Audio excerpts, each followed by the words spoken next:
My son, pay attention to my wisdom. Lend your ear to my understanding, that you may preserve discretion and your lips may keep knowledge. For the lips of an immoral woman drip honey, and her mouth is smoother than oil. But in the end, she is bitter as wormwood, sharp as a two-edged sword. Her feet go down to death, her steps lay hold of hell.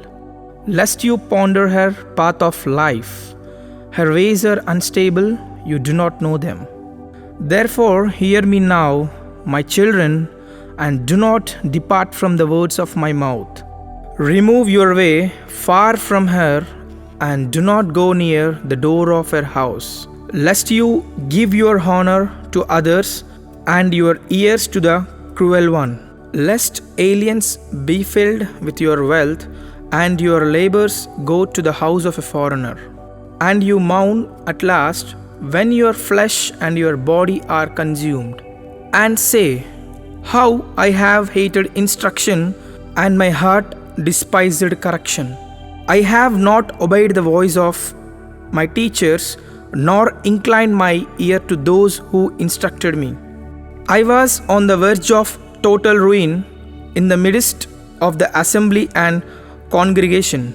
Drink water from your own cistern and running water from your own well. Should your fountains be dispersed abroad, streams of water in the streets? Let them be only your own and not for strangers with you.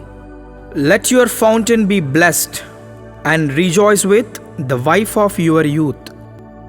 As a loving deer and a graceful doe, let her breasts satisfy you at all times, and always be enraptured with her love. For why should you, my son, be enraptured by an immoral woman and be embraced in the arms of a seductress? For the ways of man are before the eyes of the Lord, and he ponders all his paths. His own iniquities entrap the wicked man, and he is caught in the cords of his sin. He shall die for lack of instruction, and in the greatness of his folly he shall go astray.